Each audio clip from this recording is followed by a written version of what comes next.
ছাত্র জনতার অভ্যুত্থানের প্রথম বর্ষপূর্তিতে জুলাই ঘোষণাপত্র দিতে যাচ্ছে অন্তর্বর্তী সরকার। আগামী মঙ্গলবার বিকেল 5টায় তা প্রকাশ করা হবে বলে এক বিজ্ঞপ্তিতে জানিয়েছে প্রধান উপদেষ্টার দপ্তর। একে নতুন রাষ্ট্রচিন্তার সূচনা মনে করেন আন্দোলনকারীরা। বিশ্লেষকরা বলছেন, এই প্রক্রিয়ায় পথ রোধ করা যাবে ভবিষ্যৎ স্বৈরাচারিতার।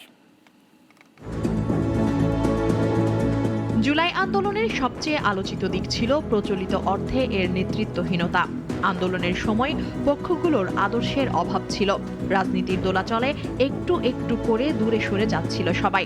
জুলাই অভ্যুত্থানের জন আকাঙ্ক্ষা বাস্তবায়নে তাই দিনে দিনে বেড়েছে জুলাই ঘোষণাপত্রের প্রয়োজনীয়তা। পক্ষে বিপক্ষে নানা মত, নানা ঘটনা পরম্পরা শেষে অবশেষে ঘোষণা এলো জুলাই ঘোষণাপত্রের। প্রধান উপদেষ্টার প্রেস উইং থেকে বলা হয়েছে, আসছে 5 আগস্ট গণ অভ্যুত্থানের সব পক্ষের উপস্থিতিতে জুলাই ঘোষণাপত্র জাতির সামনে উপস্থাপন করা হবে। সংবিধান সংস্কার, নির্বাচন কমিশনের পুনর্গঠন, বিচার বিভাগের স্বাধীনতা, বৈপ্লবিক সব প্রস্তাবের ধারক এই দলিল। আন্দোলনকারীরা বলছেন, নতুন সরকার প্রতিশ্রুতি দিলেও প্রক্রিয়া চলছে ধীর গতিতে। এখন আমরা কেন আমাদের অধিকারের জন্য রাজপথে আসবো? যতক্ষণ মধ্যে সনদ দিবে না ততক্ষণ মধ্যে আমরা রাস্তায় থাকবো। বিশেষজ্ঞরা বলছেন, এ সনদ শুধু আন্দোলনের প্রতিফলন নয়, বরং ভবিষ্যৎ রাষ্ট্র পরিচালনার নীতিমালা। যে নতুন করে যে ফ্যাসিবাদ যেন আবার ফিরে আসতে না পারে, আবার তৈরি হতে না পারে, ওই লুপহোলসগুলো, ওই ফাঁকগুলো বন্ধ করা।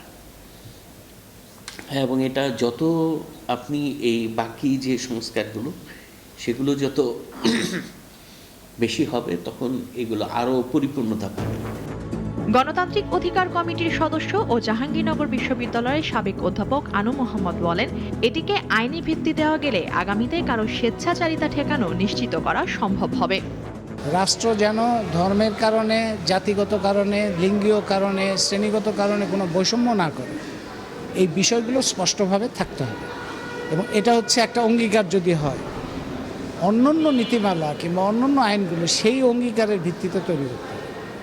এইটা নিশ্চিত না হলে বাংলাদেশে আবারও সেই বৈষম্য, নিপীড়ন এবং স্বৈরতন্ত্রের পুনঃপ্রতিষ্ঠা হবে।